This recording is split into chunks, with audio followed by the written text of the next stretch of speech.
That's right, with none other than one Sina. Sina, are you there? Are you watching the stream? Are you ready to jump on and have the ride of your life? Yeah, I'm here. It's time for us to play, huh? It is time for us to play. I appreciate that you switched your background. I guess you don't do your work meetings with the Imposter King background? I do sometimes, actually. Sometimes, if I'm trying to get my clients to understand that I'm a imposter king. Well, Sina, it's great to see you. Do you want to say hi to everyone who's on from Super Quiz tonight? Hi, everyone from Super Quiz. The only reason why the Inquisitors didn't do so well is because I was prepping for this in the final rounds. But otherwise, we would have crushed it. So I'm just kidding. You guys did great. Sina is beginning tonight by putting two handprints right onto his team's back for Super Quiz. So excellently done there. But yeah, it's Super Quiz night. I'm going to be whispering for the next little bit. So Sina, why don't you take us through what we're in store for here at tonight's game? Yeah, tonight we've got DancingFaraz versus Junoballs. They're both on the Discord with me. We're almost ready to play, so we're going to go ahead and get the tabletop simulator up and running. And yeah, we have a lot to say about these contestants. Let me just go ahead and mute myself from them so they can't hear what I'm saying about them just yet. So yeah, DancingFaraz and Junoballs. Both unlikely candidates to make it to the upper bracket because both have not played the game for very long. And so they had tough matchups going on in the beginning of the rounds. They are both scrappy players who like to play aggressively. When DancingFaraz is playing against me privately, he throws out everything, does not care about the assassin, blitzes me.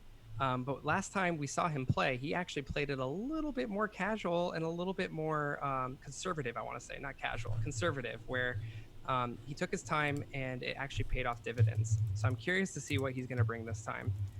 And then tomorrow, tomorrow. The other player is Junoballs, and Junoballs is well known for playing essentially pretty aggressively as well, and it worked really well against Shane, where he kept on trying new things and it kept on throwing Shane off. And so I'm curious to see if that same type of gameplay is going to come out with him today. All right, yeah, it should be a great match. Two intense competitors. And before we even get into it, the important thing to establish here is how do you actually play this here game of Imposter King? So, all right, we're going to jump over to the how to play room with a little bit of Stinger magic. I screwed that up. Here we go. But yeah, let's learn how to play Imposter Kings. So how do you play this here game, the Imposter Kings tournament? Players take turns playing a card from their hand onto the throne. The objective is to be the last player able to play a card. So if you can't make a play, you lose. If you can still make a play, you win. And when it comes to playing cards, cards can only be played on cards of equal or lesser value, unless they have a special ability that allows them to get played on the current top card. So let's take a look at a sample card right here. That would be the Elder here, giving us some real vicious side eye, like we just went into the express lane at the checkout of a supermarket, even though we've got 12 items in our cart. You'll note the Elder has a 3 in the top left-hand corner. That means an Elder can be played on a number of 3 or less. But also note that text that's at the bottom that says you may play this card on any royalty. So even though the Elder is just a 3, it can be played on either of the royalty cards who are both 9s. So again, it's a good counteract that allows it to play out of turn. It gives it a strong power beyond what its number may indicate. And there's 2 of these in the deck. There are 18 cards total in the deck. Each player is dealt 8.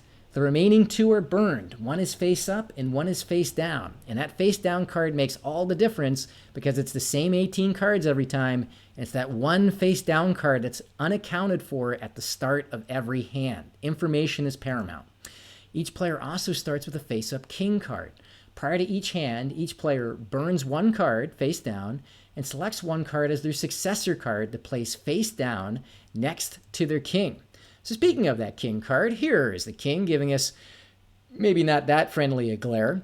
And the king can be played once per hand, and when it's played, does 2 things. One is it disgraces the card that's currently on the throne, and the second is it lets you take that successor card you put face down on the table and take it into your hand. So what does it mean to disgrace a card? Well, disgrace card gets flipped. It has a value of 1. It has no special properties. It's a bum. So that is what the king does, and again allows you to pull that card into your hand. Here's another sample card that's in the deck. 2 of those 18 are the Inquisitor. The Inquisitor is a 4, but note it has a power. You can use the Inquisitor to guess a card in your opponent's hand, and if they have that card in their hand, they have to put it in their antechamber. What does that mean? That picture looks really familiar, Dan, I just have to say. It sure does, Sina. You may have just seen it a moment ago.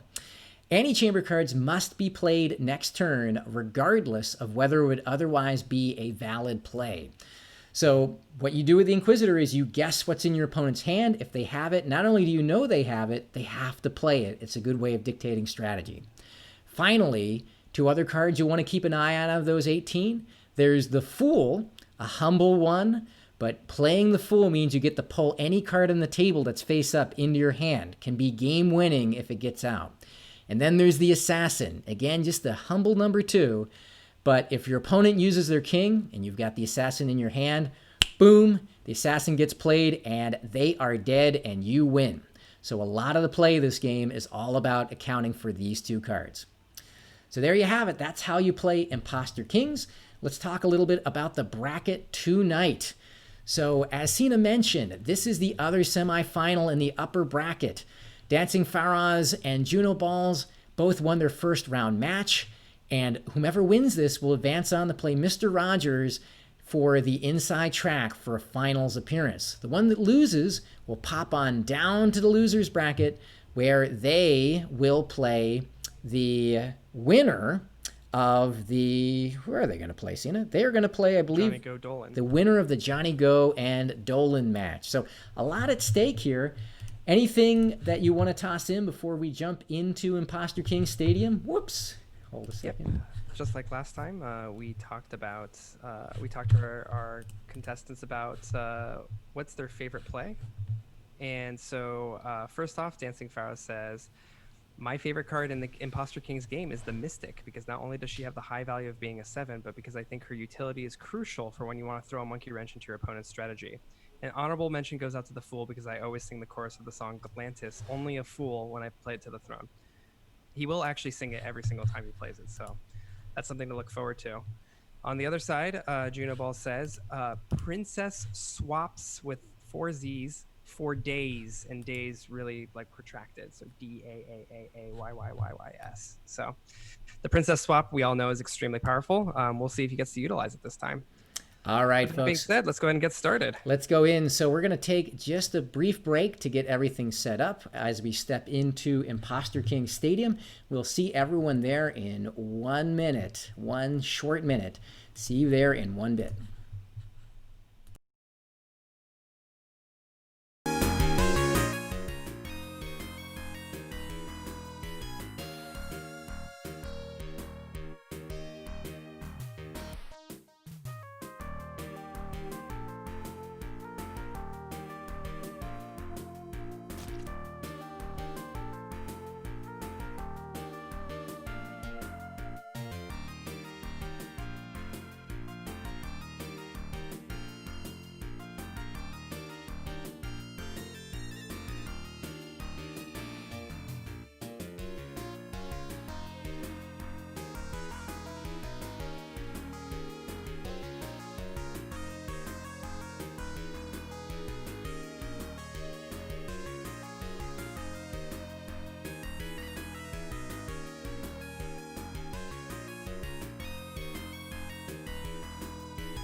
All right, and just like that, we're ready to step into Imposter King Stadium for some exciting tourney play. Sina, you with me?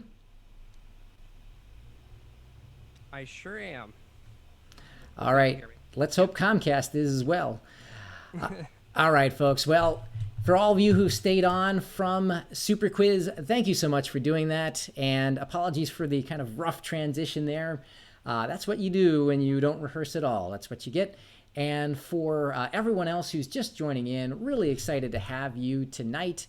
It is a grand old time to jump into action. So, all right, folks, here we go. It's time for Imposter Kings, and it begins with the drawing of the kings. That's right. So, important part of Imposter Kings is one player gets to decide who plays first, and that's the player with the true king. Traditionally, it goes to the player who lost the previous hand, but it's a random draw at the beginning, so we'll see who it's going to be.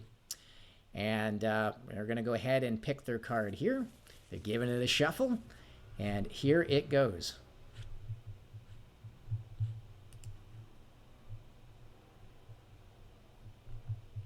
See who got the true king here. That person gets to decide who goes first.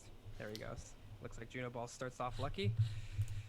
And they can go ahead and start. That's right. So Junoballs is going to get to decide who makes the first play in this hand, which can be oh so critical. And Sina, if folks want to join in on the Imposter Kings Discord, what's the best way to do it?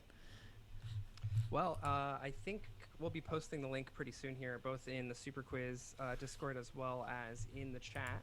We'll also include it in the link if you're watching this from YouTube. So you'll be covered, and you can follow along with what's going on. Great. All right, here we go. So as we mentioned, each player now has 8 of the cards from the deck. One of them is the face up burn card. That's going to be the Sentry, one of the 2 8s that are in the deck. You may disgrace this card after playing it to choose a card from the court that is not disgraced or royalty and exchange it with a card in your hand, a very powerful ability that won't be in play. The face down burn card is just the Humble Soldier.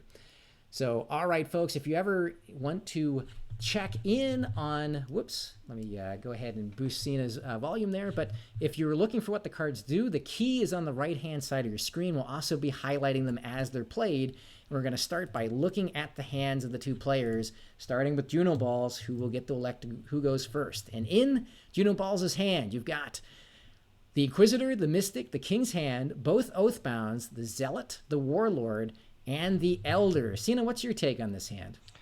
So he doesn't have any of the royalty. Hopefully I'm not too loud now. But yeah, he's got this hand with no royalty, but he's got some pretty strong cards. He's got 2 7s. He's got the 8. He does not have the assassin, so he has to be wary about that. So it's an okay hand, but I would have liked to see, an assassin or a fool. However, he's got both Oathbounds, which are going to be really powerful, and he knows that now. The other player cannot use the Oathbound Fool combo, which is a really powerful way to use the Fool, which newer players, you'll see what that means. That's right. It'll be a challenge because, right, he's missing both royalty cards, both the Queen and Princess, and doesn't have the Fool or the Assassin, but he has good survivability in the hand. This is something he can play with. Across the table on the other side in DancingFaraz' hand, he's got that Fool, the Assassin, the Elder, the Inquisitor, Judge, Soldier, and both royalty cards, Princess and Queen. Yeah, I think DancingFaraz is going to be in trouble if Juno recognizes that he doesn't have any of the mid-tier things. We saw the Sentry Bay face up, so he's literally missing a gap between 6 to 8, and that's going to be pretty devastating. His only reprieve is the fact that he has the Assassin and 2 Queens, so maybe he can force Junoballs to flip early and then use the Fool, if not the Assassin, to try to win the game outright. That's right. Here we go. So, right, he doesn't have either the 6s, the 7s, or the 8s. And that means he needs to use those royalty cards for all they're worth in conjunction with the Fool and the Assassin to get through this. So there we have it, folks. Let's see what they choose to keep and discard and how they choose to play this first hand. Yep. And Dan, you might want to just unmute or undeafen yourself in Discord so you can hear the players. All right, here we go. So they're choosing their burn cards, so the card that they're getting rid of from their hands. So that's not going to be played at all this round.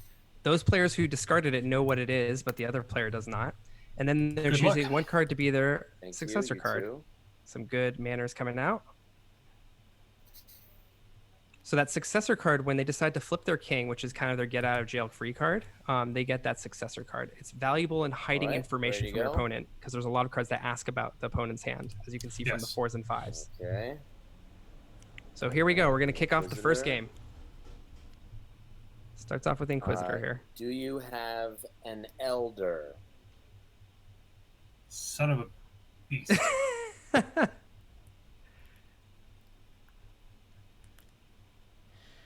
That's one way of saying yes. Well, didn't want to use that for that.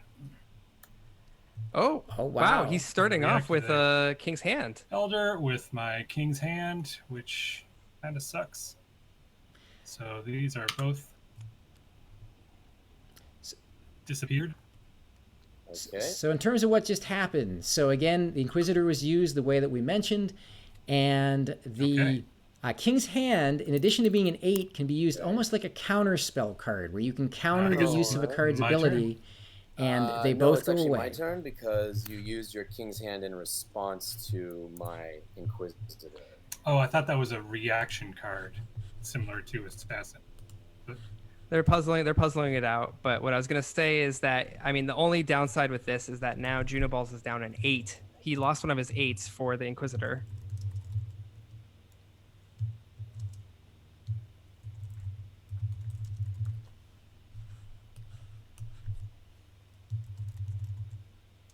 Deliberating on the next move here.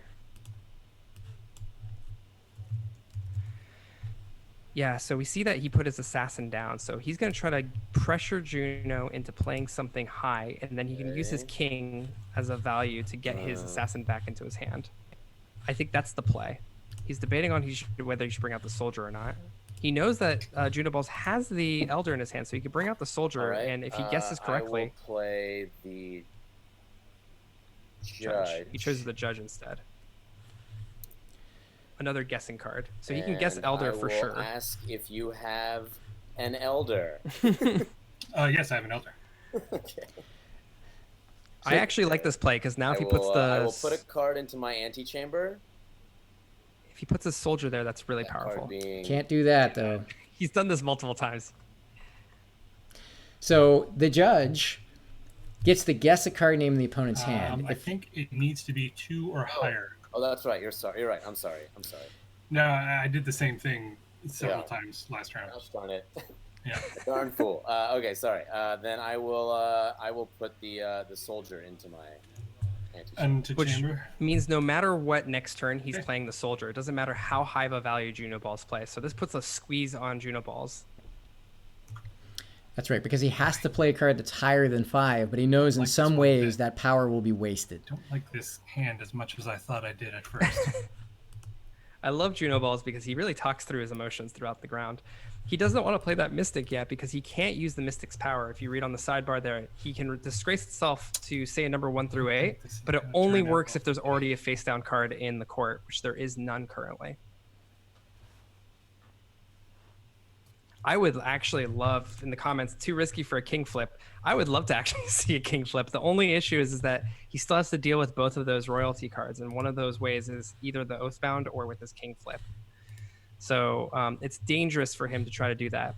I love it, though, just because it's like, I bet you have your assassin. I'm betting my entire hand in 3 points that you have your assassin not in your hand right now. That's right, and a quick reminder of the scoring. So tonight we're playing to 7 points. You get 1 point for winning, an additional point for winning with your opponent still having a card in their hand, and a 3rd point for winning without using your king during the hand. So a max of 3 points per is at stake. We're trying to get the 7. Okay. So he ends up playing the Mystic, which is really sad. So it's a 7, but since DancingFaraz has something as antechamber due to his Judge, he gets to play that 5 essentially for free. Just killing me. Killing me. I will play the soldier. Gio's really wearing his heart on the sleeve right now. We'll guess. Do you have an Elder? Yeah. This Elder's really hurting him. Guessing the same card? I guess so. Yeah, sure. Why not? Yeah, I believe you can keep guessing the same card. Yeah. Cool. I'll see if he decides to disgrace anything in the deck. It doesn't look like it. One of the other parts of the elder, Alright, or sorry, yeah, the I do, soldier so is that that's he can 7. guess. He can disgrace up to 3 cards. Yes, it is. So I it, feel like he has to do a And king I can flip choose now. to disgrace cards at this point if I choose to. And I think you can also choose to disgrace this, including the soldier. I don't think that's the case. It Yeah, actually I'm pretty sure is. as long as it's in the court, it's okay. Yeah. Disgrace 3 cards in the court. Can I get a rules check On aisle 3. from Sina and Dan if we can disgrace the soldier as one of the cards that get disgraced? I've already The given him referee the has answer. ruled He that just you needs to look at the can. Discord. It just becomes a 1. So, Okay. Okay. anyway, yeah. Choose got to it. disgrace or not. Okay. Let me think here. I'm just thinking.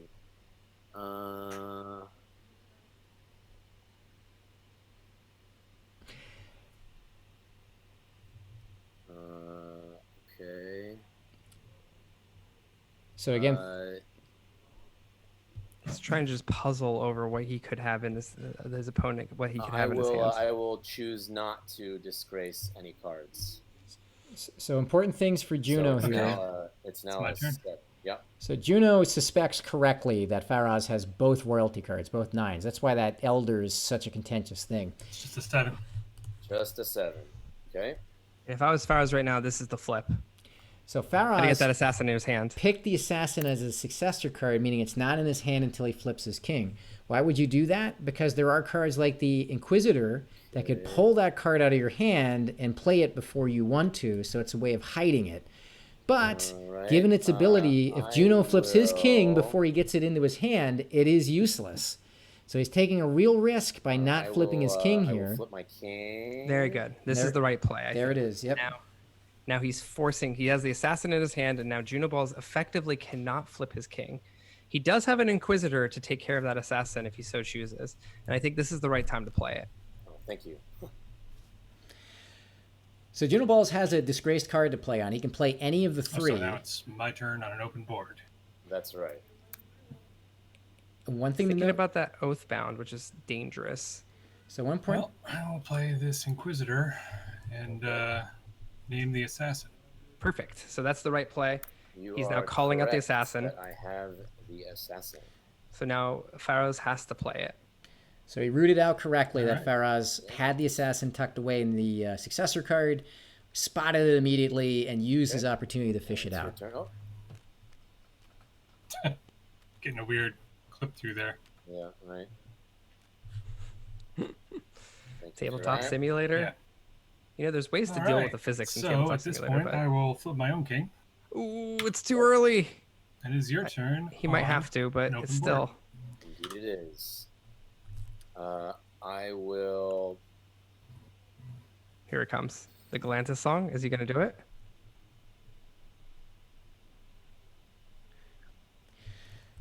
can play I the will fool here. play the Only a Fool. There it is. So that's the thing. What When song is this? Well, it's Galantis, Only a Fool. Oh my gosh. So we're getting that's what that is. we're getting educated here, folks. Beautiful.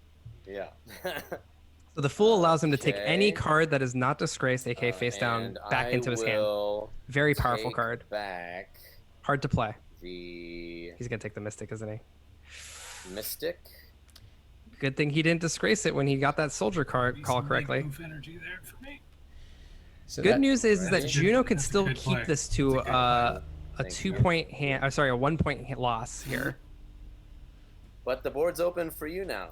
Yeah, she's game over for me though. There's The way nothing I that can Juno do would do that is if he runs out of cards, he only loses 1 point. And the way he would do that is by playing one of his 3s right now. Definitely not the 6. If he plays a 3 right now, then what he can do next turn is do the Oath Bounded to any card, and he will run out of cards.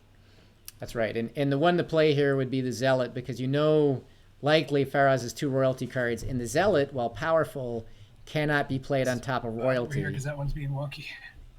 Okay. This is the right Zell, move. it's an open 3. There you go. Yeah. Okay, in that case, I will play the Mystic Here, put it on top of this. new over pile. there. Yeah, sorry about that. And I will say that since there are disgrace cards in the court, I can use her power. And I will say that all 6s That's the right are play. now Oh my gosh, he's just killing it right now. reason to the court. So That was smooth. I have to flip her. There we go. But even so, Junoballs it's not my still turn? should be able to get out of It this with a is 1 now point your loss. turn. Yes. So he'll play that I 6. didn't expect He you will. to say 6s. So Okay, Oathbound so normally. now that is a 3. Correct. Okay. Same outcome, but he wouldn't know for sure that he had both 8s or both 9s in his hand. He's just lucky about the fact.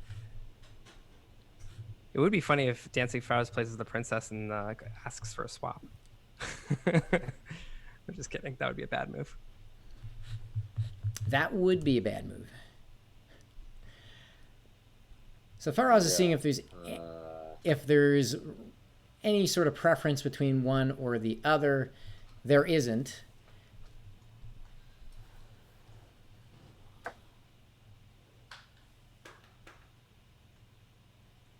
Okay, yeah. And then I will play the queen.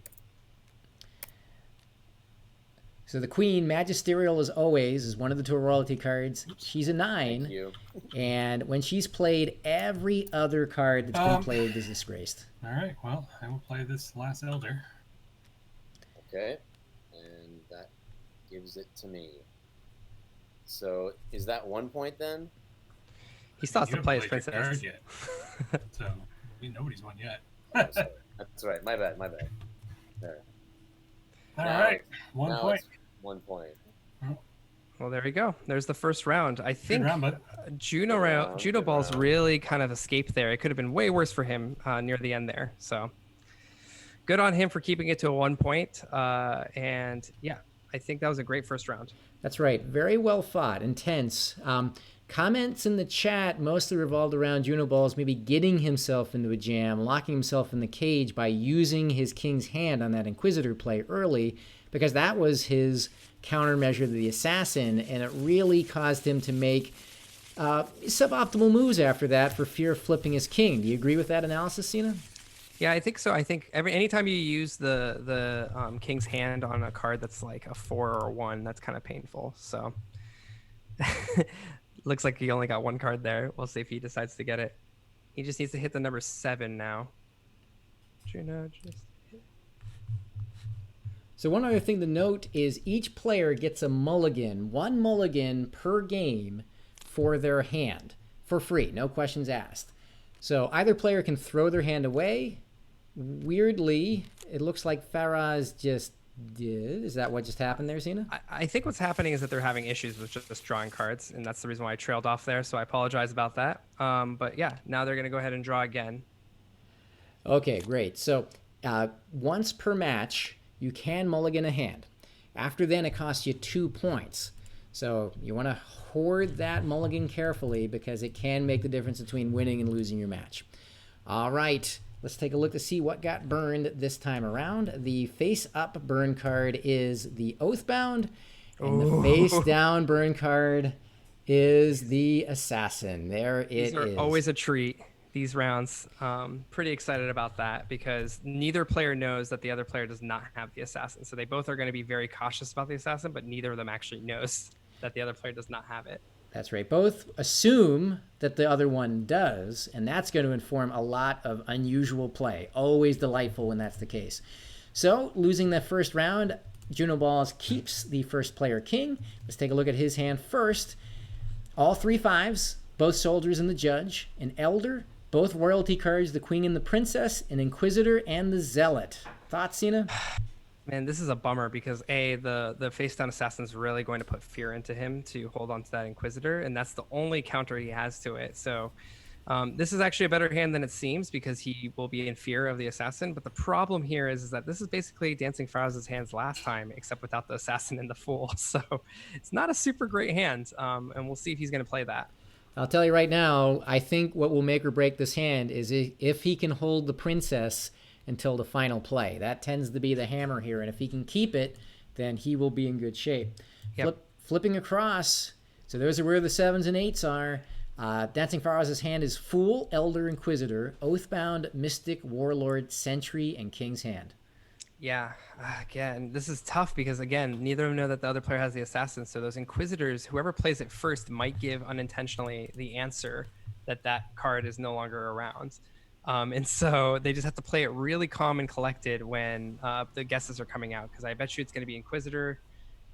These Inquisitors are going to be saved for the assassin. Dancing Faraz has also the Mystic and the King's Hand, so he's looking really nice right here. I like this hand a lot. He's also got the Oathbound Fool combo.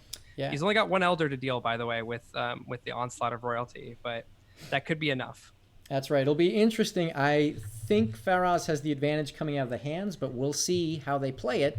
They get the signal, and let's see who goes first.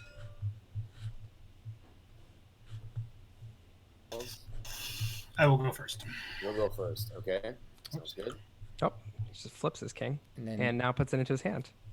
There you go. That's one way to flip to twist your king there. All right, Junoballs tosses away one of his elder, which makes sense. When you have both royalty cards, the elder isn't worth very much. And then We'll see if that comes to bite him in the butt, because he's the other player has the Oathbound Full combo, which is a combo that allows you to basically take any card out of the court, and so he has to be careful about that. That's right, and he's tucking away the Zealot. Pretty standard play there. Faraz marked as his successor the Elder. Interesting move when the Assassin is unaccounted for, but between his Inquisitor and his King's Hand, he's probably feeling pretty comfortable there. I think he's played with me enough, and I like to, if I have both royalty, I like to call out the Elder, and so maybe he's just protecting that. Other key candidates to protect would be his Mystic and his King's Hand. And interesting, he tossed his Inquisitor. Wow, very powerful. I guess he's really confident in his abilities here. All right, I'm taking a page out of Sina's playbook. I'm going to align the cards to look the same You're direction. not waiting on us, right? No, I think we're good. Okay, cool. So I will go. Okay. Start out with Dancing the Faraz. Oh, here we go. Judge Okay. and say the Mystic. Indeed, I do have the Mystic. All right, so the judge allows him to I'm put now something into gonna his play a card antechamber. to my antechamber with a He's- value of 2 or more. Going to choose the Inquisitor, it looks like. Smart play. Again, he's got to make those royalty count, which means holding on to them as long as he can. The Judge Inquisitor combo will let him do that.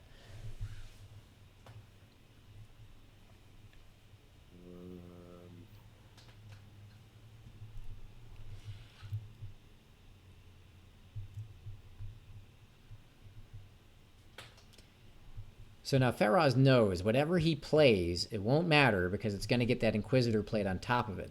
So he's trying to think about what card will be most valuable, knowing that its numerical value is useless right now.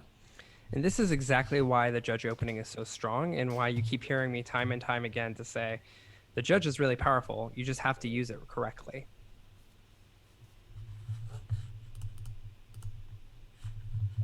In this case, Dancing Faraz is in a hard and rock place. He's got to choose a card, again, as you said, that will lose its numerical value. It's kind of like a throwaway, essentially. I will play the Warlord. So here, effectively, That's a 7. the Warlord is just sacrificed.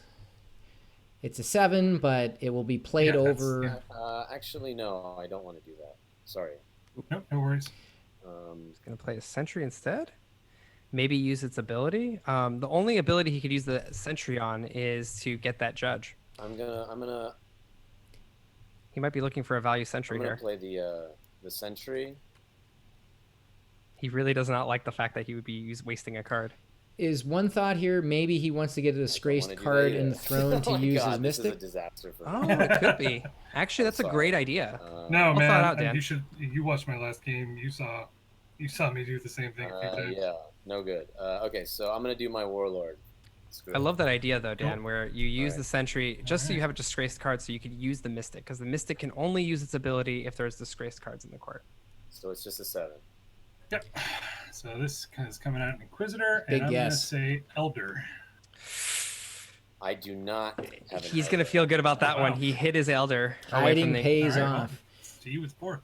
You know, I've noticed when Okay. people feel good about a guess, they tend to enunciate very clearly the I do not.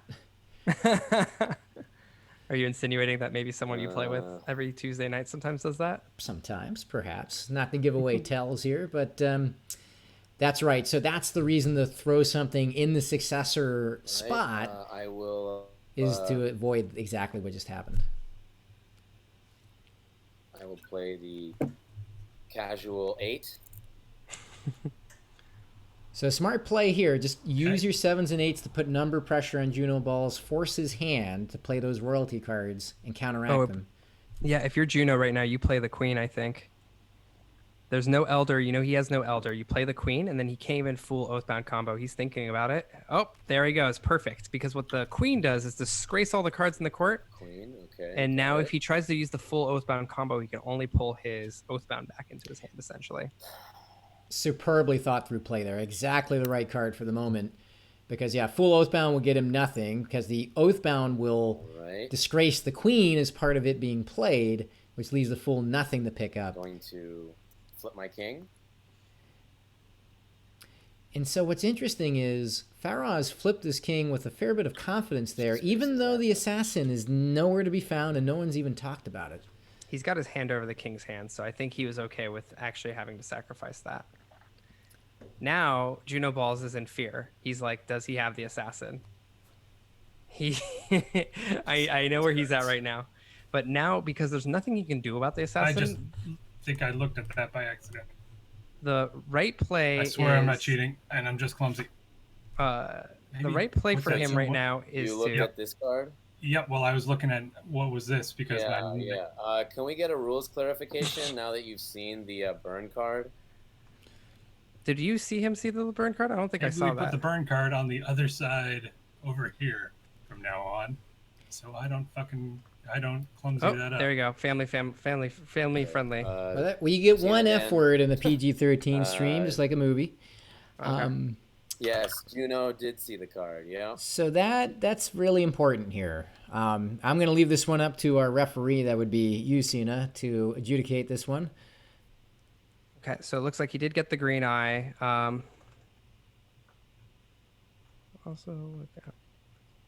Yep, these are all clumped up. I was just trying to look at what had already been played, and I just moused over a bit.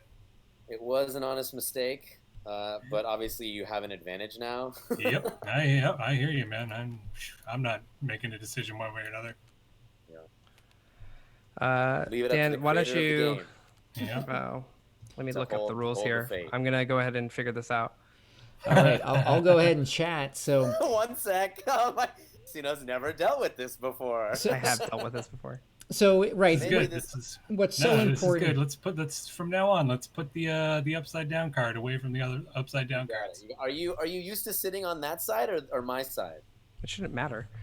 All right. So I'm gonna go ahead and deafen them while we figure this out. Okay.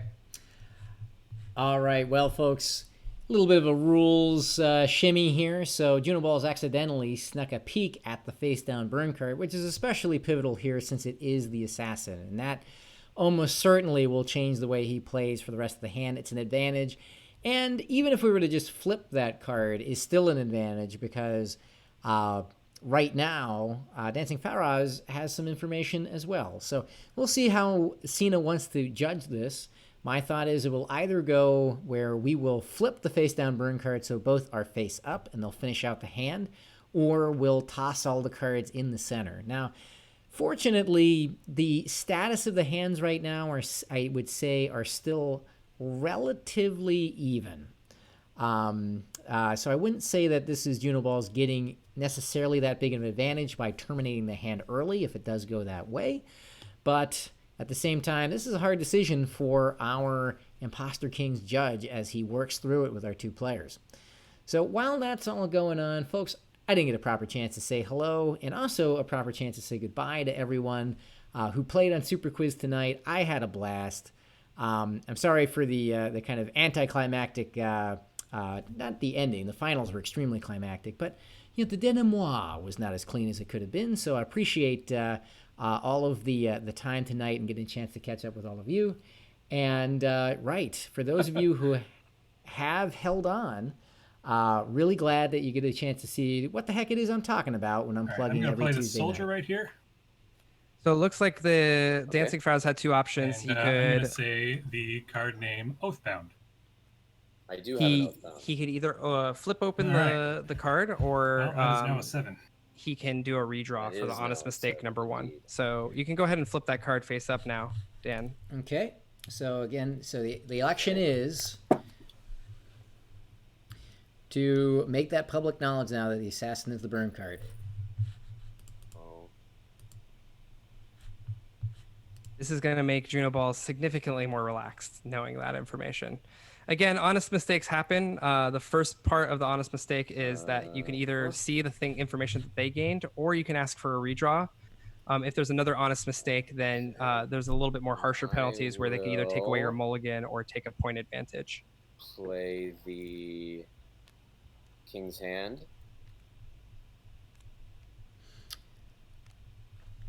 Casual 8, as it were.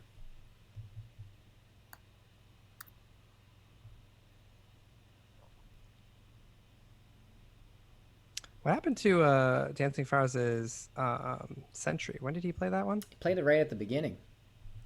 The Sentry? Oh, wait. No. He played it on top of the there it is. Inquisitor, which forced the Queen play. That's right. Yeah, Sam is asking if there will be flags that happen, and there might be cases where one might electively get a penalty. Oh, I immediately, as soon as someone confirmed that we got the green eye, I tossed the red flag in my room. So rest assured, there'll be 4 or 5 judges all looking at the same play and determining fees afterwards. They thought they were playing a free tournament for prizes. They're actually going to get fined. It's going to be great. Excellent. It's good to know that the heavy arm of justice is being deployed here. Hey, heavier than the MLB, am I right? Hi-oh. More like the cheat stros. I'm gonna flip my king. All right, there's Flip the his king on flip. this. So this is an interesting thing, and Open again, board to you. Indeed it is. as I mentioned, I really do think if Junoballs can keep the princess in his hand until his final play, this is his hand to lose, and it's all about can Faraz ferret it out before it gets to that point. Okay. What would you do, Dan? Would you play the fool here, or would you try to go for that big mystic play? Trying to think of what I would mystic. I would probably. That's Just a good point. thinking 1 second here. Sorry. I might mystic the 3s, knowing that it would screw me over, but then hope that I can at least get the full oathbound to get the prince, or to deal with the princess. But we don't know. I mean, Junoballs has a mystery card in his hand. Not so much of a mystery because obviously they both know that the assassin isn't there. He could play that if you did that. So it's kind of tough. I think a casual 7 would then at least force either the Zealot or the princess. So I think if he, having complete information, and really both players should have close to complete information at this point. Dancing Faraz, his best play right now, oddly enough, Is the Elder? no, is actually to play the Oathbound Au Natural. Really? Yeah. Because it'll force out the I'm gonna princess. put down the Well, the Zealot, though. mystic, There's also the Zealot he could play. and I will elect He loves using this card. not to use Smart full idea. power. I think the Elder play would have been the best here because then Okay.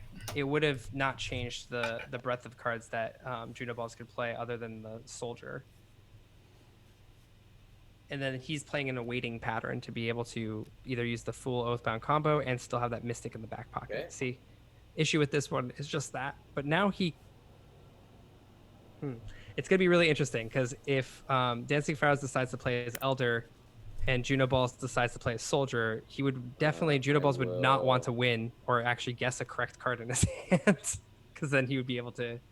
Use my elder. That's There right. you go. There's the Elder, here comes the Soldier, and you're absolutely right. Use the soldier and say Oathbound again. No, you don't want to Oh, guess that correctly. was a bad mistake. I will. Oh, no. Raise up to 3 cards. We'll talk about why that was a mistake here in a second, but it does require an understanding of the rules around the Oathbound. That zealot is not disgraced under there. Yeah. Okay. Oh, no. Junoballs. Oathbound, Now you can Oathbound into the Fool for free, and, essentially. since it's Yeah, that's a A 7. 7. So. Yeah. But will it It matter? shouldn't matter. It won't because he I actually disgraced the will elder. So Oathbound we're the into real a fools. fool. We're the real fools here. Junoballs has already thought this through. And Junoballs will. Let's see. Can I take the Oathbound back? I guess I could, huh? He could, but He it won't can. matter. Yeah. Yeah, I could do that. All right. Yeah, it's not going to matter what he I'll do pulls back that. because then we got the princess coming. This here, princess. Okay. And you win this round. All right, so that's 2 points to Junoballs. Another 1 point win. Oh, wow. Little conservative. He play to made a start out bad here. mistake. Actually, Yeah, it's 2 actually, it's points. two Oh, it's 2 points. That's 2 right. points 'cause- to you, Yeah, Faraz gave up a point by taking the Oathbound back into his hand when he could have just left it there for 1 point loss instead Cool. of 2. GG's, bud. Oh, you mean just not taking Yeah. any cards back? That's right. Oh, very smart. Yeah, I didn't even think about that. That's the complexities of this game. So you can actually do some really sneaky things in order to try to minimize your losses there. And that's absolutely right. Yeah, he could have just not used the Fool's Power to just make that a 1 point hand. All right. Interesting by He's play. gonna be kicking him. He's gonna kick himself in the foot if he is that an expression? I'm not even sure. I think He's gonna it's kick himself. kicking himself in. Well, anyway, he's going to be annoyed with it. He's going to be He's annoyed. gonna be annoyed with if he himself. loses by 1 point.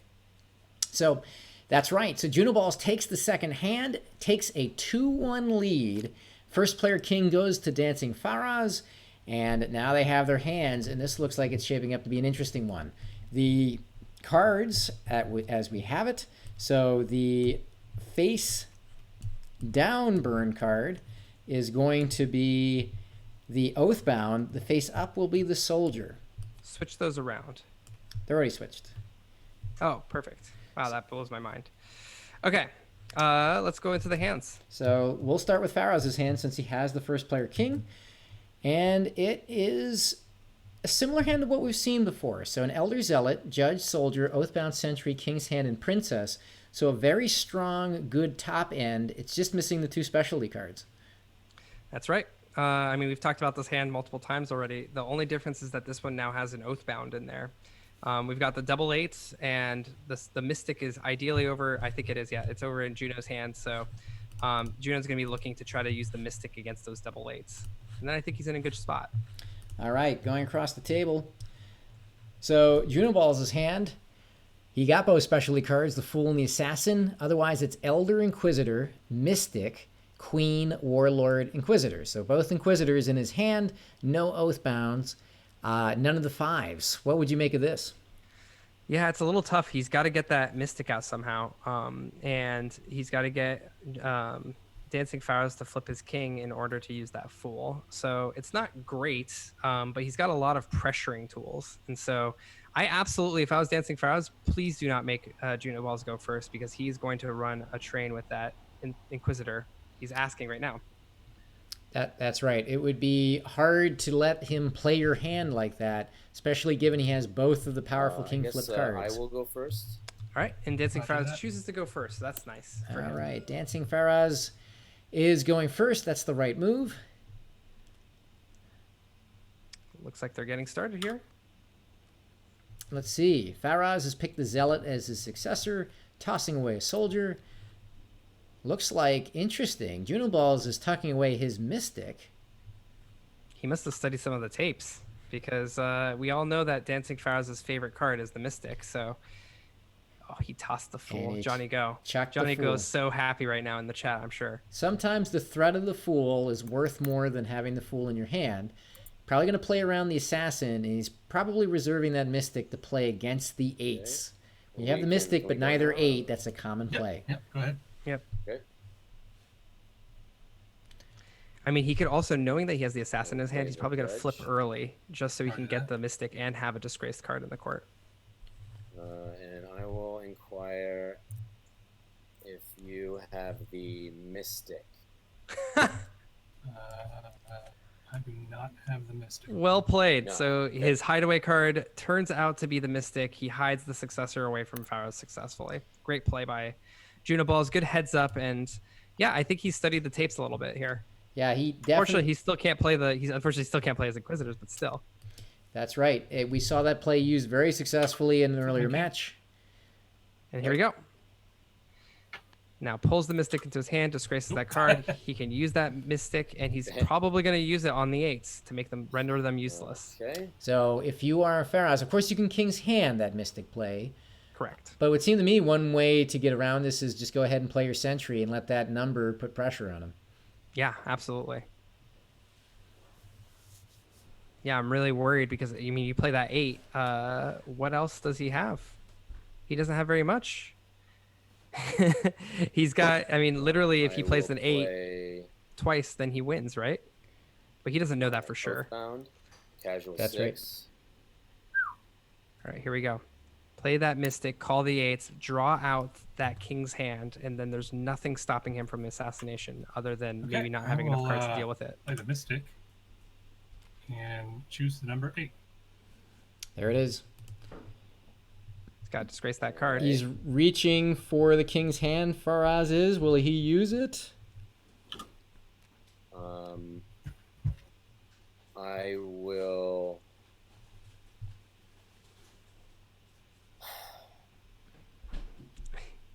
I will King's Hand that Mystic. He will. Okay. He had to. Ooh.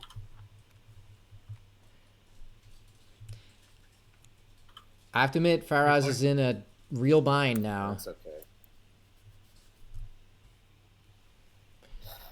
Okay, now it's your turn again. Right to that. With that move, Junoballs has blunted Faraz's numbers pressure. Not completely. And that's all Faraz has because he does not have a countermeasure now for the assassin. Oh, this is unfortunate, though, is that he has to play his queen now against... queen. Oh, no. He needs to play the... Oh, no, the warlord. No. Okay. Out comes the queen. Luckily, the warlord will become an 8 or a I 9 will play once the elder's out. Elder. Oh, nice. Oops, sorry. Oh, he's just taking cards. Sneaky way to get the queen in your hand there. Yeah. The new elder play. The elders have been buffed. You can actually just take the royalty into your own hands. What is he going to do here? Is he going to keep up the pressure? I don't like the warlord perfect because if he plays the warlord, then he loses the 8. Save the princess. Pulling out the princess, forcing it out. I would... Interesting. That's... He's still safe. I will not swap a card. Yeah, I think I would have... It's still safe. I mean, he's still playing the right cards here. He just has to play that elder, and then it should be lights out for DancingFaraz. That's right, because of the warlord. Yep. The warlord's really coming up. Actually, now I'm thinking about this. Uh-oh. Yeah, Don't think too hard, Juno. It's straight in front of you. Yeah, where Faraz is in a bind is unfortunately the Sentry's power be extremely powerful here, but you need to trade a card, and he has no other card in his hand to trade. Ooh, I had an anonymous person tell me that they're a Juno fanboy and they're cheering him on. So, Juno, if you're watching this in the future,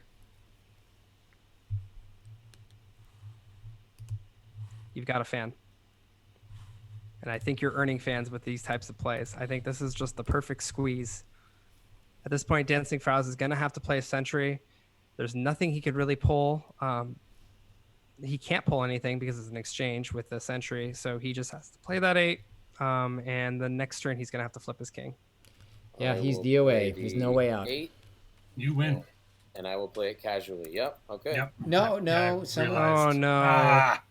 Yep. someone's got to give Realized him a too poke. late what I had done. Someone's got to give him a poke. Okay, so I'm now, going to ask them since I to didn't hold. Since I Yeah, didn't that's a flip 2 my- point. since I Hold on. Please hold. I have to just check the rule book here. He doesn't have a valid play. He can concede if he wants. I don't know what to do in this situation because I feel like he's not actually able to play, or he's saying he can't play any cards. Well, that's true. So, the point is to be the last one to make a play. Now, Junoballs does have a valid play. He just doesn't realize that he has a valid play. One could chalk that up to player skill and rules knowledge. And on that basis, give Dancing Faraz the victory. And, knowing the cards is an important part of the skill of playing this game. So, I guess he has a valid card in his hand.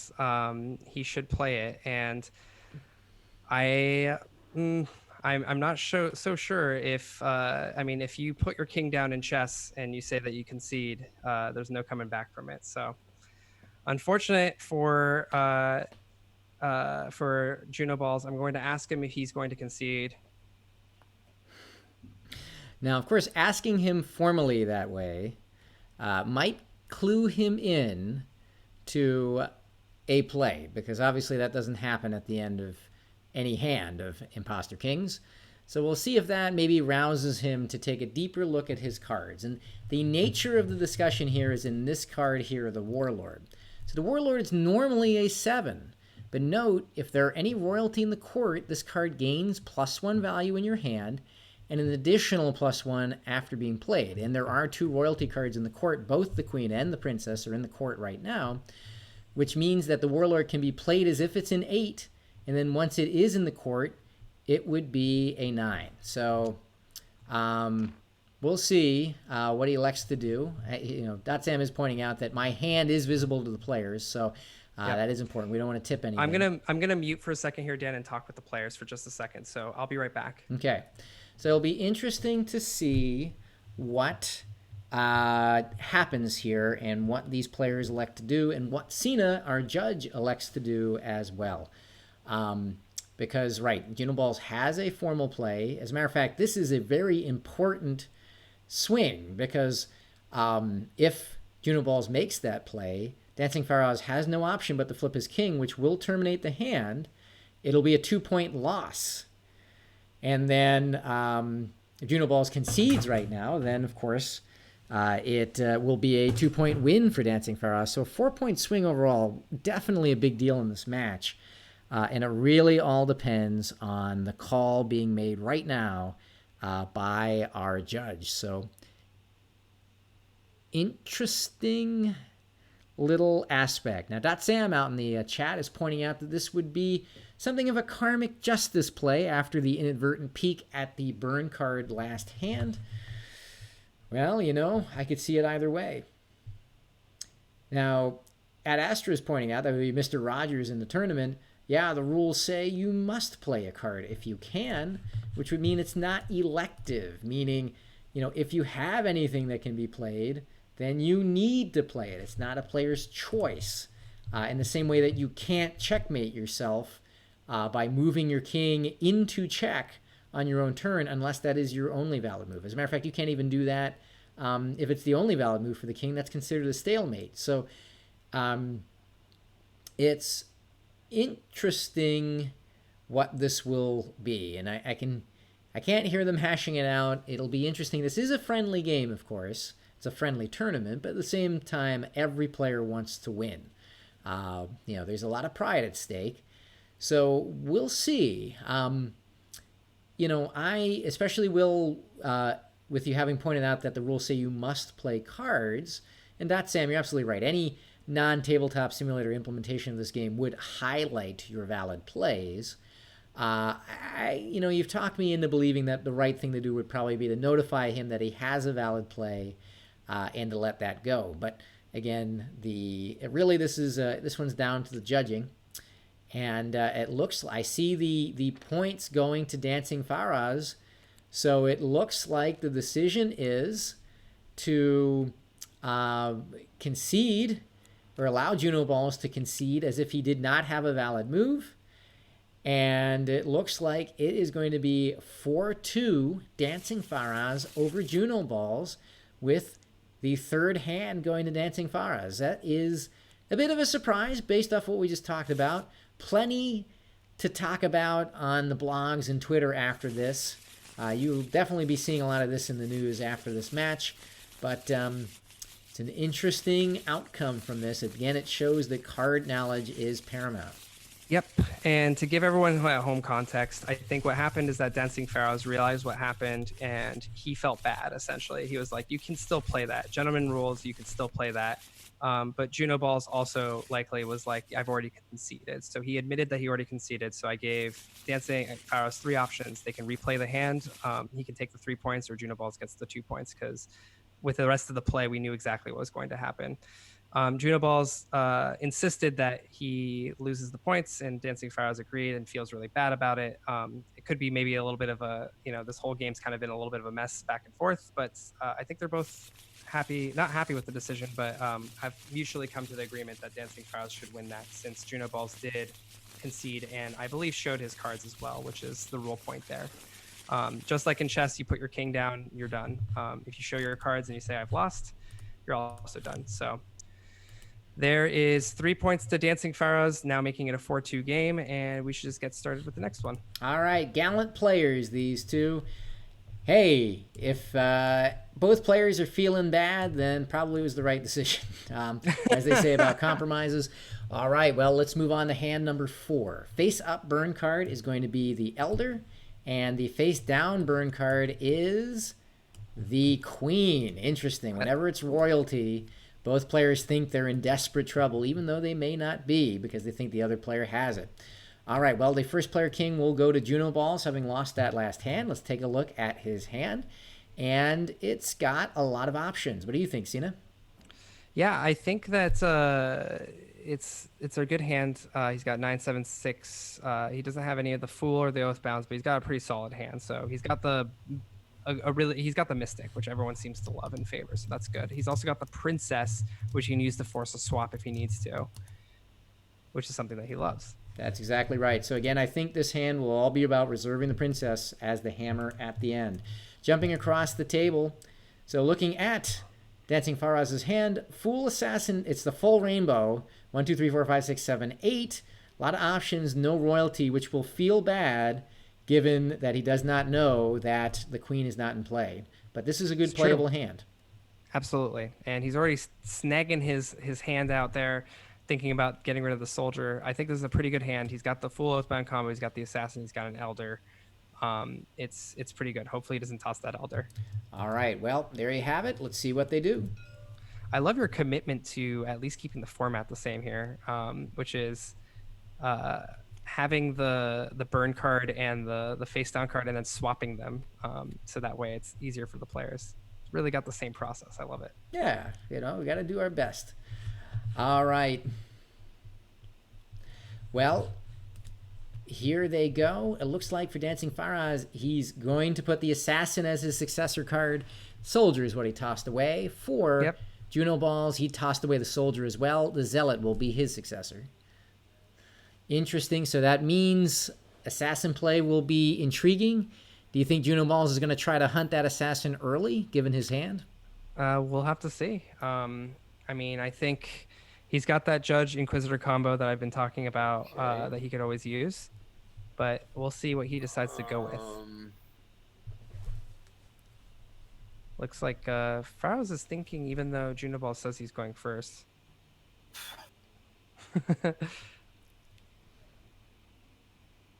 All right, I am going to start out Okay. playing the judge. Okay. I'm going to name the Queen. I do not have the Queen. Roger that. Yeah, interesting. And he gave information that way too. Very interesting. By the way, Battalion just reached out and asked, hey, are newbie watching, is there a place to read the complete detailed rules for this game? Sina? That's a great question. Obviously, the creators of this game are smart enough to have detailed rules about the game. Actually, just go ahead and hit me up on the Discord. If you don't know where the Discord link is, Johnny Go, if you could go ahead and paste that into the link, I will be happy to talk with you there. I have a draft of the rules, and the rules that they're currently playing with are final for the 2-player, so I can get you a link for that. Play the Warlord. I almost said the Warlord too. Well, now you know. Now Almost I got know. the Warlord here. So it's interesting. By that judge guess, he knows that Dancing Faraz does not have the queen in his hand. Doesn't necessarily confirm it's the face down burn card, because that's not an unusual card to successor either. So it might be he thinks that it's been successored and is still around, which could be especially dangerous if he thinks that means that Dancing Faraz did not successor the assassin. Okay. That's right. Something a little funky here. Play the sentry. Okay. I'm going to disgrace it. Oh, so he's going to use it. Which is a good thing if he's going to get that this high warlord. value card. Okay. Yeah, perfect. Swap it probably with the Inquisitor, I assume. Swap That's right. This here, Inquisitor. So that's right. So again, the sentry allows And for... board is to you open. Yes, Okay. the sentry, if you disgrace it, allows for a trade of any card in your hand with a non-disgraced card, non-royalty card in the stack. He trades his Inquisitor for the Warlord, expecting a royalty play potentially later on that may not come. However, Junoballs has a very strong top end of that hand. Both sevens and the Princess means he can bring strong number pressure with that hand. We'll see if he's able to leverage that into a Okay, win. sorry, 1 sec here. I just no think worries. he's got two options here. He It's a can either difficult game. Inquisit Tough decisions to for make. the princess and get that out of his hand, and then flip his king to get the assassin, or he can play the fool and just have the fool essentially just pull in an additional card, making it so he has a 2-card advantage over his opponent. Which one would you do, Dan? I don't know. I feel like with Junoballs not having flipped his king, I would continue to hold on to the fool. I think here what I would do is, I think it would Inquisit, and I think it would Inquisit out his princess Inquisitor. now.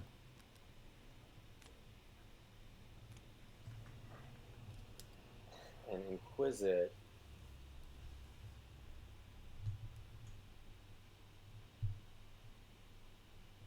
So he decides to go the Inquisit If route. you have the You could also pull back the Warlord if you wanted to. Warlord. Okay. Looks like he's just... Yes, I do. As it turns out. Huh? Yes, I do. Okay, cool. All right. Oh, there you go. You. So there he goes, And, pulls the now Warlord out. I will. We knew he was going to flip his king, but I was wondering whether he's going to do it on the Warlord or the Princess here. Yeah, I'm not in love with that play, but again, will I flip know my the queen is king. not in play, and Dancing Faraz does not. Now, if you're Junoballs, do you think that he's All right. bluffing? You'd be bluffing the queen or having I'm the gonna play the assassin? Mystic and say the number 2. Okay, looks like he's going I to go will. ahead Well, and just pull king's hands. King's hands it. Junoballs could have gotten around this by doing the Oathbound So now into it's your turn again. into the Mystic. That's the right move by Dancing Faraz, the King's hand, that play, though, because Yep. even though Junoballs has 2 strong cards in his hand, Dancing Faraz knows between his Elder and his Oathbound, there's really no way Junoballs can put him away before the assassin comes into play. Yeah, he's got him in a bind.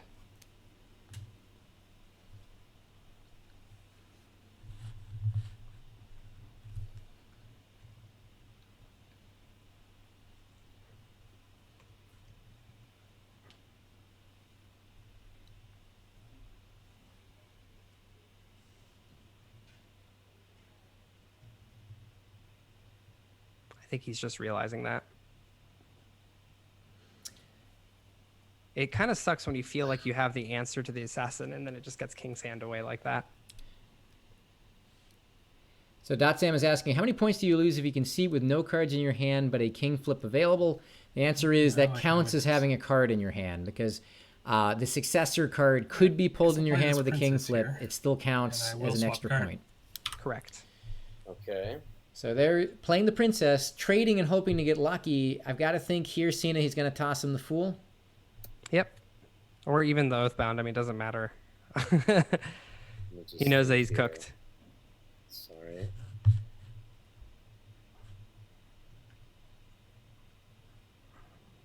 Now, Junoballs is giving Faraz his Oathbound. He has to, right? That's the only other card he has. So we'll see. Okay, it is going to be the Fool. There you go. You. And there it is. So at this I was point, hoping that was a burn card. yeah. Faraz should I feel like he'll will be able to get safe and play dry my here. Elder. That's it. So, flip my king. And I've got There we you. go. That's Cool. right. All right. Well, there you have it. So, let's That's see, that's 2 a points 2-point to 2 points. Dancing to me. Faraz. I believe so. Nice. Dancing He's Faraz now up to takes 6. hand number Killing. 4. Now up 6-2. Well, you do have a penchant to make comebacks, Junoballs. No idea what you're talking about. That's right.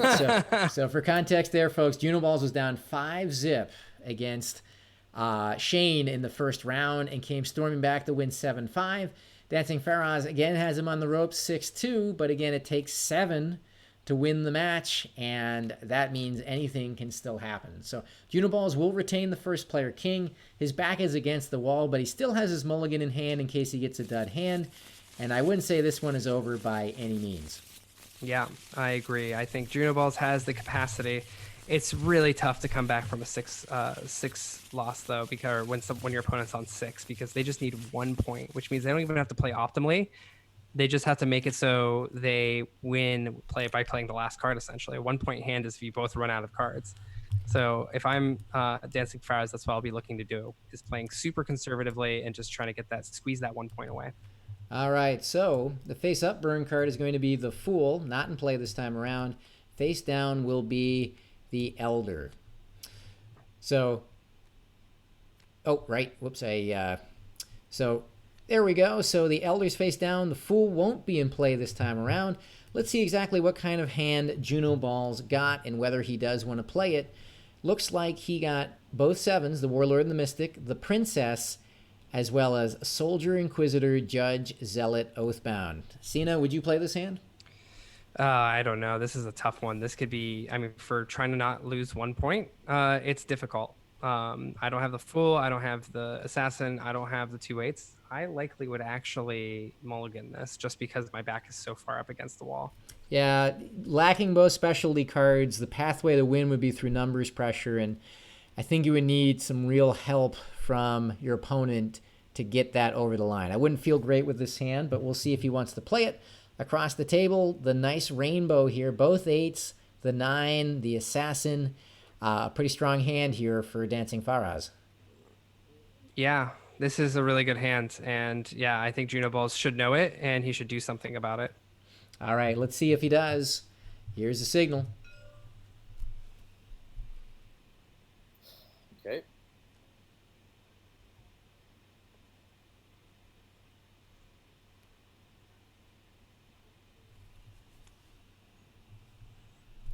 This is tough for Junoballs.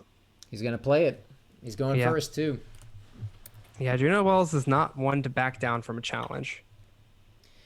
All right. Faraz tossed away his Soldier. He's got the Assassin again as his successor.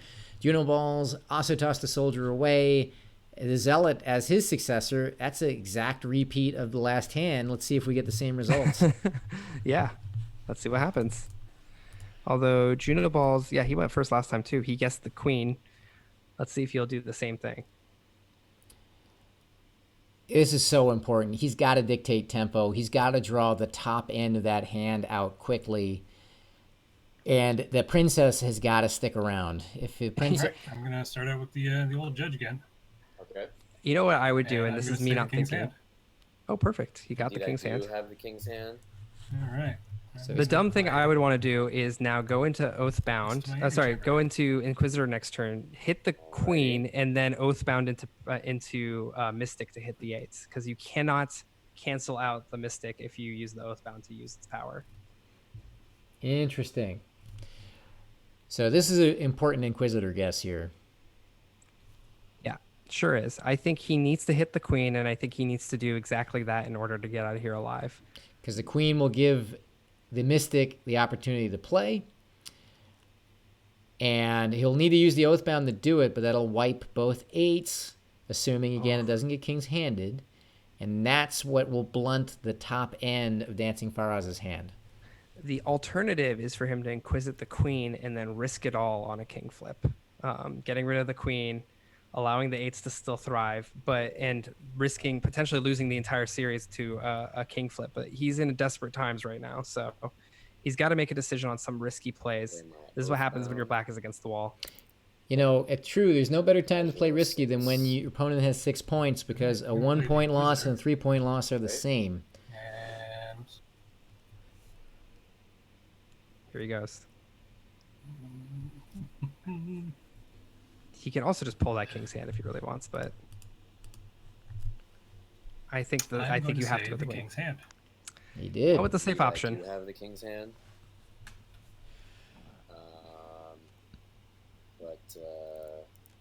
Is he going to king's hand the pulling of the king's hand? Power now to nullify that inquisitor.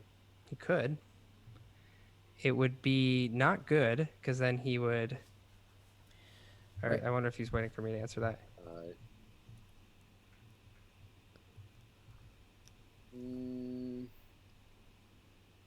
think he's just thinking it through right now. No, we'll make it a casual 8. Why not? Cool. Yeah, I mean, I would agree. The one benefit of using its ability is that he can't pick it up if he has a sentry. But since Faraz has the sentry and the fool's on the deck, there's no other card that can pick it up. So I don't think there's anything he should be doing there. Well, he would also, in that case, force Junoballs to play in a 6, right? Yep. Which, not a big deal either. Yep. Although better than playing on an 8, which is forcing his hand here, because either he's going to need to do an Oathbound Mystic play, which he can still do, because the Oathbound will put a... Just not as powerful. But I think he's doing it. He's going to lose a lot of tempo during value this. Card to disgrace that card. Okay. And play another card of any value. Okay. I'm going to play the Mystic. And say the number 2. I went after the Assassin. Yep. It will work retroactively against the Assassin, which is nice, but I think he's already going to be behind so many cards that he's going to king flip way earlier than Faraz is. Yeah, I mean, he is cruising for 1-point loss, which will cook his goose. He needs to draw that 8 and that 9 out. Faraz's hand, I think, is too strong for what he has left to conquer. And he's got 3 plays or 4 plays, right? He got 2 cards and king flip and a successor. He's got 4 plays. Faraz is going to have 6, and Faraz has the manpower. So, yeah, I think he can trade using the princess. The big thing is, can he spring a trap with the warlord? That would seem to be his winning play. Is if he can get in a situation where Faraz has burned his queen and his king flip, and he can get the warlord out, that is how he would walk away a winner. But it's going to take some help. Inquisitor. And ask if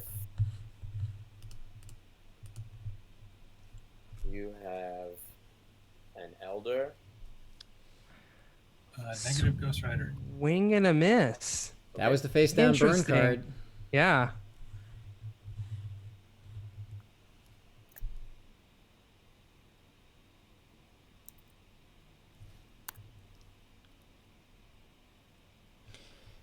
So interesting.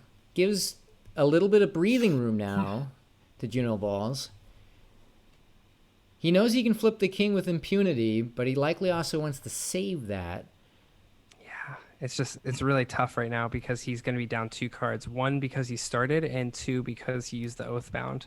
The Oathbound, as you know, makes you play 2 cards if you use its ability. So he's literally just hemorrhaging cards at this point and is going to lose to attrition. Just a straight 9.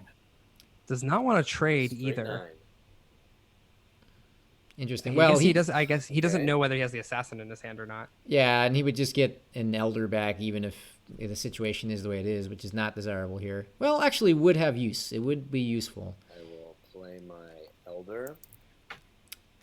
So Junoballs has got to flip his king if he wants to have any semblance of survival here. Yeah, He could also, I mean, he could also play his 7, but then Oh. I think Faraz will just flip his king. Is there a yeah. Warlord? The Warlord needed to This card be gains played +1 at the value in end. your hand, initial +1 after being played, so that's a 9. That is a 9, indeed. But he's got 2 answers for that, and that was the last bullet that Junoballs had. He fired it too early there, I think. He needed to flip his king. Yeah. Yeah, I think this is exactly what I was saying earlier. He needs to play really risky this hand. And by playing conservatively, I think he's either going to, even if he saves it to 1 point, it's still going to be a loss for him. So this is all Dancing Faraz' game to win and his chance at becoming guaranteed 3rd place or higher, meaning that he'll be in the money for prizes. Yeah. I'm going to flip my king. Yeah, I don't think there is any possibility of losing here. So it's just a matter Except for concession, as we saw earlier. It's true. I suppose it's possible. So Junoballs has got Actual only play here is to flip my king, I'm pretty sure. That's right. That's right. Yes. So Junoballs will take his Zealot into his hand.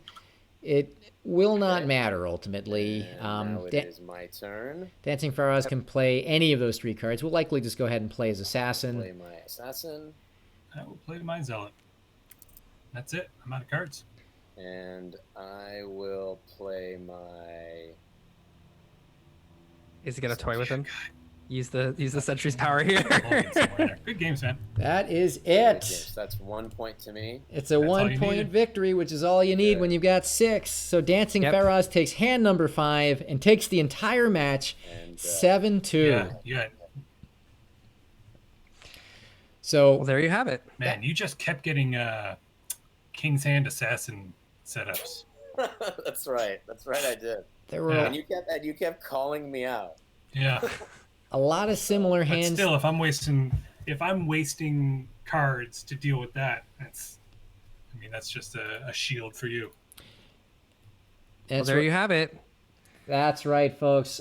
Great games all around. Well played to Junoballs for the good fight here tonight. And congratulations to Dancing Faraz taking it 7-2. A lot for us to chew over in the interview room. Sina, will I see you over in the interview room here in just one moment? Yes, you sure will. I love the fact that we have an interview room and what is it called? The Imposter King Stadium. Imposter King Stadium. Go ahead and make my way over there. It's next door to Iron Chef Stadium. So here we go. So here we go. We'll see you over in the big room.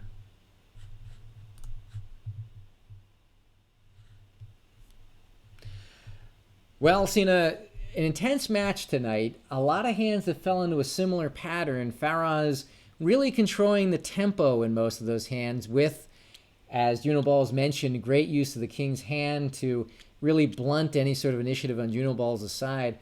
Any takeaways from this set?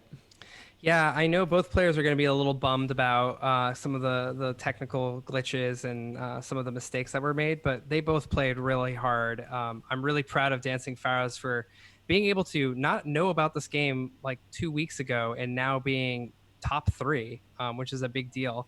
And Junoballs, even with his back against the wall, and even though there was some technical hiccups, he was able to hold his own a couple of times. It's a real bummer that he's lost the game. One of them has to go to the losers bracket, but that does not mean that he's out. And I'm really excited to see if he's going to make his way back up, and maybe we'll see a rematch of this exact same situation, either in the losers brackets or finals.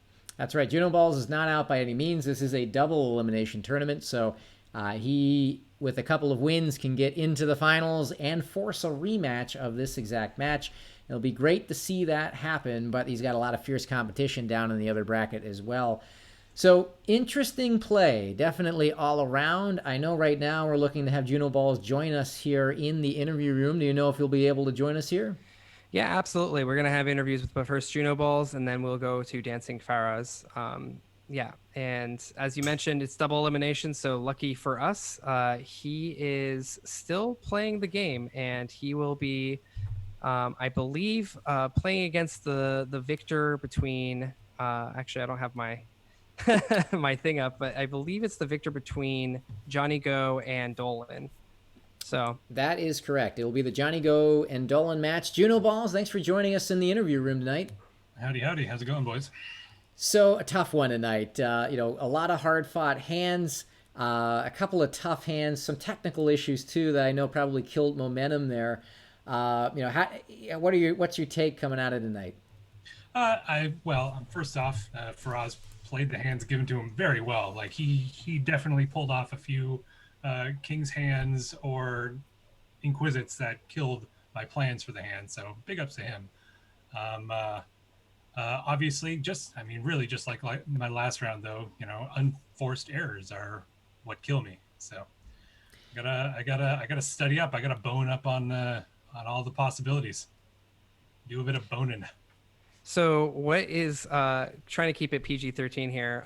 What is your bone structure plan for trying to make sure that you are ready for your next match here, which is going to be the victor between, I believe, as we said, Johnny Go and Dolan? Well, I haven't played a game of Imposter King since I last played a tournament game, so I'm going to try to get in at least one match between now and my next game. I really, there's no excuse for not knowing the cards at this point in the tournament. So, well, that's right. That's something that I think has caught us all out. The fact that the warlord ranks up in certain circumstances, and it'll be interesting. That's going to be a tough, hard, fat match. I know Johnny Go was watching this match closely, and if he wins that match against Dolan, he's seen some of the tactics you've used tonight. Is there anything you're going to work on strategically that you might try out differently in your next match? Well, I do feel like I played a bit of a vanilla game. Really felt like I was trying the same strategies over and over and over, and they weren't really killing it for me. So I'm gonna work on new openings to the game here and see what we can come up with. Awesome. We did see you use that judge effectively a couple times, so seems like you already got a couple things under your belts. I'm looking forward to seeing what else you decide to come up with. I'm trying to get some use out of that clear worst card in the game. So interesting. Dolan, I didn't realize that Dolan is Dance Commander on the Twitch chat, so I apologize for that one, Dance Commander, for not noting you as well. But in that case, both of your potential competitors have watched this game, so it's probably a good idea to think about other strategies, and I'm really excited to see how that match turns out. Wishing you the best for your next match, and again, really excited to see how that goes. Yeah, really excited. Thank you so much, Junoballs, for joining us. And just before you go, I was going to say one of your competitors has put together a tier list and holds you in very high regard, puts you into tier 2, tier 1 only being Mr. Rogers, according to the tier list that we have. But you were tier 2, so going into that match, I think you're going to find a lot of respect when you get into that match. So I think they might also move me around on that tier list after this showing. So we'll see. You have a lot of fans. Let's just put it that way. A lot of people in the chat have been shouting out. So thank you so much for joining us. Thank you, gentlemen. Y'all have a good night. Thanks. You too, Junoballs. All right. Well, again, we're going to see more Junoballs in that match from the winner of the Dolan Johnny Go match, both of whom watched the match tonight and are already starting the hype train for not only that match but the follow-up as well. So it'll be a lot to look forward to over there in the other bracket. So Junoballs, again, we just caught up with him. Now it's time to talk with tonight's winner. That would be DancingFaraz, who we can dig into what it's like to be on the other side of this one tonight. Yep, absolutely. I think DancingFaraz is going to be pretty happy. I think his goal coming into the tournament was to study up enough just so he can at least be third place or higher, and he's achieved that goal here tonight. But I think he set his heights to the stars. So we'll see if he can be joining us here soon. That's right. He his main mission was to get in the acknowledgments of the rulebook that's going to be printed with the printed copy of the game. Mission accomplished. DancingFaraz, great to see you. Thanks for joining us in the interview room here tonight. Congratulations on the 7-2 win. How's it feel coming out of that one? Thank you, Dan. I gotta tell you, my heart's racing, and I'm happy I got out of there alive. Well, you played a couple of amazing hands there. You really made sure that you ratcheted up the pressure, I think. And I think that before this match, you've been doing a lot of practice. Do you think that's really paying off? Yeah, for sure. I've been practicing a lot. I've been thinking about the game nonstop on my walks to and fro with my dog and my wife. And Yeah, I mean, it's honestly, it's such a complicated game. I know that you say easy to pick up, hard to master, but really it's hard to pick up, harder to master. So it requires a lot of thought all the time. That quote will be on the box. Absolutely claimed by players of the Imposter King tournament, potentially champion of the Imposter King tournament. Oh my gosh! You're in third. You're guaranteed third right now. How does that make you feel? I am excited that I'm guaranteed third because I didn't think I would even win a match. So getting in third place, I can die a happy man now. But I mean, die in the Imposter King Stadium, not in real life. Well, again, very well played tonight. Really expertly using all of the tools involved. Excellent use of the king's hand at opportune times. In our interview with Junoballs, he mentioned that time and time again in every hand, his strategy was upended by key play on your side to wrong foot him. Was that a conscious strategy on your side, or is it just the way the cards fell? Honestly, I think it's just the way the cards fell for me. I have a strategy going. I'm not going to mention it. If and when I lose, I will. But I have a strategy going, and so I've been utilizing that strategy, and so far it's been helping me out. So I'll be honest. I'm not going to say anymore. I was about to reveal some more stuff, but I'm so paranoid about people watching this and learning about the DancingFaraz method, and I just want to keep it tight-lipped. Yeah, you basically have a brand at this point. I know that Babak Shamsi and others of your friends are all watching and rooting you on. Even the Imposter King's wife was watching at one point. Yeah, okay. So you have a following here. I have to ask, your last opponent or your next opponent, the winner's final match is going to be between you and Mr. Rogers. Every time I have you join on Discord, I'm not sure if this is conscious or not, you're basically blasting a previous game over the speakers. Which means that you've been studying the tapes. Is there anything you're going to do special to prep for that match, knowing that he's actually watching right now and putting the eye emote emojis? Great. Yeah, right. Well, I mean, I'm going to do what I always do, which is review the tape. I think it's important to do that. Ironically enough, I did watch Mr. Rogers' victory from the very first game he played in the winners, or match he played in the winners bracket. Just sort of bone up for this. Mr. Rogers and I are friends. We really got close during the creator of the Imposter King's wedding, which happens to be you, Sina. And so we became, give it up, so we became friends. So, seeing his VOD from last time, he's very friendly, but he is pretty ruthless. So, I don't know which Mr. Rogers to expect next time I play. You'll get both. He'll let you Okay, he'll let you take back a move and then just shut you down. He'll be like, I've already thought that you would take this move back, and then throw all of his cards at your face. It'll be great. Okay. It's gonna be a good match, and I'm really excited to see the winners final, how it's gonna play out. It is going to be ruthless. It is going to be it's going to be hard, and it's going to be a well-fought match. So I'm looking forward to that. That's right. And for everyone who's watching this right now, I think the gauntlet is really dropped because you hear the practice and you hear the preparation and the close study that's happening right here. So if you want to stay abreast, you're going to have to raise your game to this gentleman right here. To be honest with you, just before you continue, to be honest with you, I don't have much of a choice since my preferred form of recreation is the nightlife scene, hence the DancingFaraz handle. So I've had nothing but time to review and practice everything Imposter Kings. That's all. Well, there you go. There you have it, folks. One last thing I wanted to ask DancingFaraz is, according to Dance Commander, who's going to be playing, again, Johnny Go coming up here, he says that your strategy is that you play all the cards in alphabetical order. Any comment on that? Oh, wow. You cracked the code. Honestly, I didn't even realize that. But Johnny Go, kudos to you. You've got Dance Commander. Dance Commander, whichever one. But yeah, Dance Commander. If Dance Commander wants to dance and party sometime, I'm happy to do that. We can do it in alphabetical order, numerical order, whatever he would like. But it's got to be house music. I got to tell him that. Well, so some people listen to podcasts, others watch movies. DancingFaraz decides to listen to Imposter King's previous tapes on YouTube while he's doing whatever he's doing. He's thinking about it on his walks. He's watching the VODs. This is all thanks to an unfortunate pandemic that has hit the entire world, but it has made him a stronger player. So That's right. And it'll be all worth it in the end. If I happen to win it all, the pandemic will be all worth it. Yeah. Yeah, that is there it is. Kidding, There's just kidding. the trademark hand sign, the Z, just like Zorro. this is when I normally.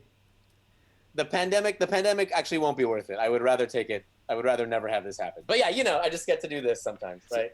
So there you have it. Words of positivity from DancingFaraz. Thanks for joining us tonight. Congratulations on your victory. Happy to have you in the winners finals. And we'll go ahead and boot you while you're keeping that Z up so you get your Thank you, Sina and Dan. Appreciate it, you guys.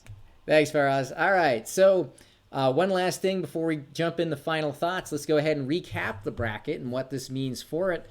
So again, DancingFaraz over Junoballs. That means DancingFaraz will be playing Mr. Rogers in the winners finals, just as Sina mentioned, and Junoballs will be dropping in to play the winner of the Johnny Go and Dolan match. The loser of that match is out. So interesting stuff. The losers bracket is going to be intense to see who will meet the winners final winner. And there you have it. The tournament coming along quite nicely. So Sina, all right, it's time for final thoughts. What's on your mind? Yeah, I mean, that was just a great game all around. And even though there's a couple of hiccups, both players did the right thing and just played on and followed the rules. And so I'm pretty happy with the outcome. I am really excited to see what both players have in store for us the next time either they meet each other or in their next matches. So we have coming up this Saturday and Sunday. Saturday, it's going to be an odd time. It's 5:30 PST. But Sunday, we'll be back at 9 p.m. Both of those are our first elimination matches. So it's the first time we're going to have to say goodbye to some of our contenders, which is going to be really unfortunate. But you also know that's going to be a fight for life on those last two games. That's right. Boy, those elimination matches are going to be intense. So again, for those of you who enjoyed what you saw tonight and want to see more, next match will be Saturday night at this exact channel, 5:30 p.m. to see the first elimination match of the tournament. So that should be good. And for those of you who maybe saw your first Imposters King action tonight coming over from Super Quiz, thanks so much for hanging in there. Hopefully you had fun with us. And for those of you who are veterans, thanks for grooving along with this tournament. Sina, anything else before we bid everyone a good night? Nope, that's all. We'll hopefully see you on Saturday at 5:30.